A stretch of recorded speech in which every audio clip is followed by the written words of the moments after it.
Hello guys. इस episode की start होती है एंड हम देखते हैं कि सारे के सारे लोग हॉल के अंदर बैठे हुए थे, जहाँ पे हम देखते हैं मू चैन को, जो कि फिलहाल अब नए डिज़ाइन को देख रहा होता है, जहाँ पे एक तरफ होती है लुओली और दूसरी तरफ वो था। तभी वो कहता है कि ये तो तुमने सही किया, लेकिन अगर लुओली दूसरी साइड होती और मैं इस साइड तो ज़्यादा सही रहता। तभी ये सारे लोग हंसने लग जाते हैं और यारान कहती है कि हाँ हाँ सही कह रहे हो आप ब्रदर। लेकिन तभी इन्हें रियलाइज़ होता है कि कोई तो स्ट्रॉन्ग और इनकी तरफ को आ रहा है, जिसके बाद हम देखते हैं कि यहाँ पे फाइनली जाके ली शुआंगतोंग आ जाता है इस जगह के बाहर पे। एंड यहाँ पे वो इंतज़ार कर रहा होता है लुओली को देखने का। ये सारे ही लोग एक एक करके बाहर आ जाते हैं देखने के लिए। तभी हम देखते हैं कि ली शुआंगतोंग की नज़र डायरेक्टली ही पड़ जाती है लुओली के ऊपर। वो तुरंत ही उसके पास में आ जाता है और कहता है कि काफ़ी वक्त हो गया लुओली, मैंने तुम्हें देखा नहीं, तुम बेई खांग के अंदर क्या कर रही हो। तभी यहाँ पे मूचेन पूछने लग जाता है कि लुओली क्या तुम इस पर्सन को जानती हो। तभी लुओली कहती है कि हाँ इनका नाम ली शुआंगतोंग है, और कहती है कि काफ़ी वक्त हो गया मैंने आपको देखा नहीं। तभी हम देखते हैं चूकी को, जो कि कह रहा था कि अच्छा तो ये है सीनियर ली शुआंगतोंग, ये तो हेवनली लिस्ट पे दूसरे नंबर पे है और काफ़ी ज़्यादा स्ट्रॉन्ग भी हैं। तभी हम देखते हैं कि ली शुआंगतोंग कहता है कि तुमने बहुत ही ज़्यादा गलत किया, तुम कुछ ज़्यादा ही इम्पल्सिव हो रही हो, तुम्हें अपने डिसीजन को थोड़ा सोच समझ कर लेना चाहिए था। तभी यहाँ पे हम देखते हैं कि लुओली कहने लग गई थी कि तुम्हें अपने काम से काम रखना चाहिए, मेरे बीच में इंटरफेयर मत करो। तभी यहाँ पे मू चेन आगे आता है और कहता है कि सीनियर मैं आपको ग्रीट करना चाहूँगा, मेरा नाम मू चेन है। अब मू चेन नाम सुनते ही यहाँ पे वो काफ़ी ज़्यादा भड़क पड़ता है एंड मू चेन को भी देखते हैं, जो कि समझ चुका था कि कुछ ना कुछ तो गड़बड़ चल रही है। तभी यहाँ पे ली शुआंगतोंग कहता है कि लुओली क्या तुम इस लड़के के लिए इतना सब कुछ कर रही हो, ये सब कुछ वर्थ इट नहीं है, तुम्हें ये सब कुछ नहीं करना चाहिए। लुओली आगे आती है और तुरंत ही मू चेन का हाथ पकड़ते हुए कहती है कि बस करो तुम, मैंने तुमसे पहले भी कह दिया है कि ये सब मेरे बीच की बात है, तो भला तुम इसके अंदर इंटरफेयर क्यों ही कर रहे हो। तभी हम देखते हैं कि ली शुआंगतोंग को गुस्सा आ जाता है, वो तुरंत ही अपने स्पिरिचुअल ऑरा को रिलीज करता है।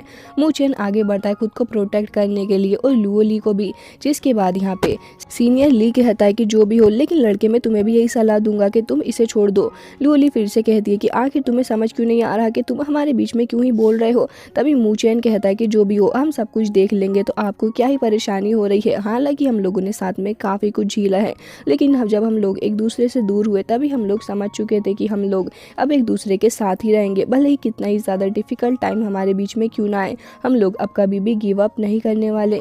ये सुनते ही लुओली भी थोड़ी खुश हो जाती है एंड हम देखते हैं सीनियर ली को, जो कि कहता है कि जो भी हो, लेकिन मैं तुम्हें बता दूं कि इस सब के चक्कर में तुम्हें रोना पड़ेगा। एंड रही बात लुओली तुम्हारी, तो मैं बता दूं कि ये लड़का तुम्हें ज़्यादा वक्त तक प्रोटेक्ट नहीं कर पाएगा, क्योंकि ये तुम्हारे जितना भी पावरफुल नहीं है, तो फिर तुम आखिर कैसे एक्सपेक्ट कर सकती हो कि आगे चल के तुम्हारा साथ देगा। लुओली थोड़ी उदास हो जाती है। तभी यहाँ पे वो कहता है कि देखो इस ऑर्डिनरी लड़के के लिए तुम्हें इतना सब कुछ नहीं करना चाहिए, इसको छोड़ दो।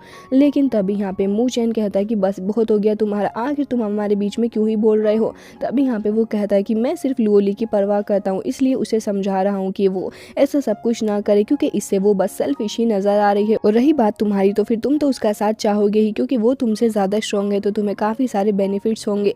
लेकिन ये सुनते यहाँ पे लुओली तुरंत ही अपनी सोट को पॉइंट कर देती है और कहती है कि मैंने तुमसे कह दिया ना कि तुम्हें मेरे काम के बीच में बोलने की ज़रूरत नहीं है, आखिर तुम समझते क्यों नहीं हो। अगर तुमने एक शब्द और बोला तो फिर मैं तुम्हें यहीं पे ख़त्म कर दूंगी। जिसके बाद वो अभी भी नहीं रुकता और कहता है कि मैं बस तुम्हारे भले के लिए ही ये सब कुछ कह रहा हूँ।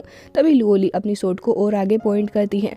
मू चेन तुरंत ही वहाँ पे आ जाता है और उसकी सोट को हटाते हुए कहता है कि छोड़ो इन सभी बातों को, मुझे इससे बात करने दो। और आगे आके कहता है कि मुझे पता है कि आप जो भी कह रहे हैं वो सही है, एंड लुओली वाकई में मुझसे ज़्यादा स्ट्रॉन्ग है, लेकिन इसका मतलब ये नहीं है कि मैं फ्यूचर में कभी भी स्ट्रॉन्ग नहीं बन सकता। मैं खुद के ऊपर वर्क कर रहा हूँ एंड बहुत ही जल्दी स्ट्रॉन्ग भी बन जाऊँगा, और हम लोगों के साथ में रहने से काफ़ी सारी प्रॉब्लम भी आएंगी, मुझे ये भी पता है, एंड हम लोग बहुत बड़ी प्रॉब्लम में फंस सकते हैं, लेकिन मैं सारी चीज़ें झेलने के लिए तैयार हूँ। तभी यहाँ पे सीनियर कहता है कि अगर ऐसी बात है तो सबसे पहले तो तुम्हें मेरा ही मुकाबला करना होगा, क्योंकि तुम्हारी वजह से वो अपनी फैमिली को छोड़ के यहाँ पर आ चुके हैं। क्या तुम्हें लगता है कि ये बात सही है, जबकि उसे ऐसा बिल्कुल भी नहीं करना चाहिए था, और ना ही अपनी कल्टीवेशन के ऊपर ध्यान दे रही है।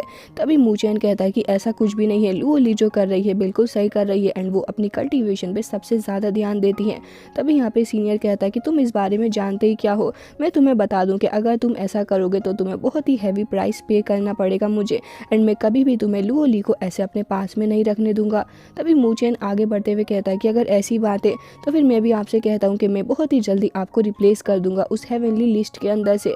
जिसके बाद वहाँ पे वो सीनियर कहता है कि तुम्हारा दिमाग खराब हो चुका है, क्या तुम मुझे चैलेंज करना चाहते हो। तो फिर ठीक है, मैं भी रेडी हूँ, चलो सबसे पहले तो तुम फ्रेशमैन असेंबली के अंदर अपनी फर्स्ट पोजीशन को सबसे पहले हासिल कर लो और उसके बाद फिर मेरे पास आना, क्योंकि तुम बातें बहुत ही ज़्यादा बनाते हो। जिसके बाद वो तुरंत ही वहाँ से चला जाता है और हम देखते हैं लुओली को, जो कि फ़िलहाल यहाँ पे अभी भी कह रही थी कि मूचैन तुम्हें घबराने की ज़रूरत नहीं है।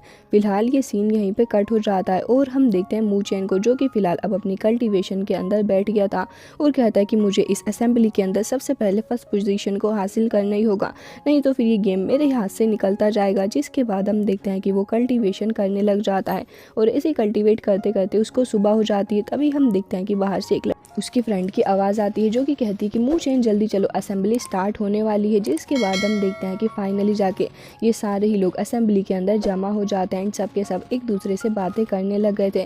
तभी यारान कहती है कि वैसे मुझे लग रहा है कि काफ़ी ज़्यादा स्ट्रॉन्ग कंपटीशन होने वाला है, क्योंकि यहाँ पे काफ़ी सारे कॉम्पिटिटर भी हैं। तभी यहाँ पे हम देखते हैं कि चूकी कहता है कि ब्रदर मूचैन, आपका इस बारे में क्या ख्याल है, क्या हमें किस तरीके से अपने एटीट्यूड को रखना चाहिए इस कॉम्पिटिशन के अंदर।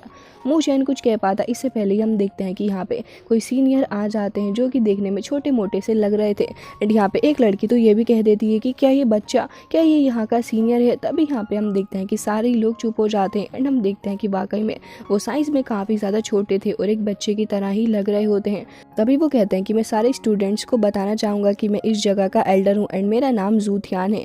तभी उनका नाम सुन के सारे लोग कहते हैं कि क्या सच में यही एल्डर जूथियान है। वैसे तो ये काफ़ी ज़्यादा अलग पर्सनैलिटी वाले थे, लेकिन साइज़ इनका कुछ ज़्यादा ही छोटा है। तभी सारे लोग आपस में बातें करते हैं और कहते हैं कि शायद से अब कंपटीशन स्टार्ट होने वाला है।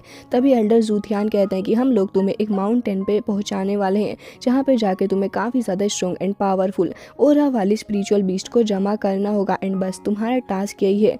ये सारी बातें सुनने के बाद आसपास मौजूद डिसाइबल्स कहते हैं कि क्या ये इतना ज़्यादा आसान होने वाला है। एंड हम देखते हैं कि यहाँ पे एल्डर कहते हैं कि हाँ बिल्कुल ये आसान है, लेकिन सब कुछ तुम्हारे ऊपर है। जो भी यहाँ पे फर्स्ट रैंक लेके आएगा और सबसे ज़्यादा पॉइंट्स वाले बीस्ट को अपने साथ में लेके आएगा, उसी तरीके से उसकी रैंक भी डिसाइड होगी। तो अब मैं सब कुछ तुम्हारे ऊपर छोड़ता हूँ। एंड हम देखते हैं कि तुरंत ही अपनी पावर का यूज़ करते हुए उस जगह पे टेलीपोर्टेशन एरे बनाने लग जाते हैं वो, और उस एरे के अंदर से बेइलिंग माउंटेन दिख रहा था, जिसके अंदर वो स्पिरिचुअल बीस्ट थे। तभी वहाँ पे मौजूद डिसाइबल बात करने लग जाते हैं कि ठीक है, हमें लगता है कि हमें यहाँ से चलना चाहिए।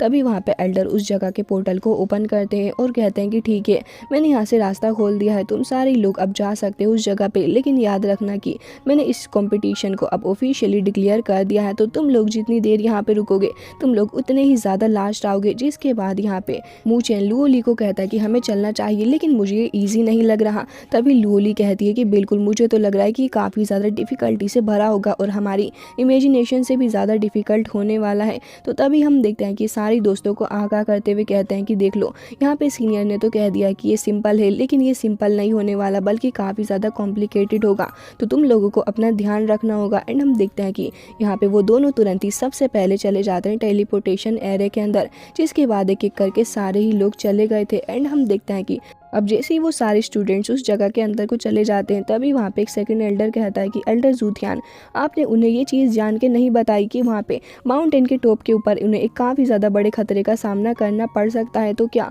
आपने ये सब कुछ जान के किया है। तभी वो कहते हैं कि अरे नहीं, मैं जान के क्यों ही करूँगा, मैं तो बस भूल गया, लेकिन जो भी हो ये तो अच्छा ही हुआ है ना, क्योंकि इससे हमें वो डिसाइबल मिलेंगे जो कि सबसे ज़्यादा पोटेंशियल से भरे हैं। जिसके बाद वो हंसने लग जाते हैं एंड यहाँ पे सेकंड एल्डर कहते हैं कि इस ओल्ड गाय का कुछ भी नहीं हो सकता। और इसी के साथ में ये एपिसोड हो जाता है एंड इसका नेक्स्ट पार्ट भी आप लोगों को बहुत ही जल्दी देखने को मिलेगा। सो मिलते हैं नेक्स्ट वीडियो में, तब तक के लिए bye bye, take care of yourself.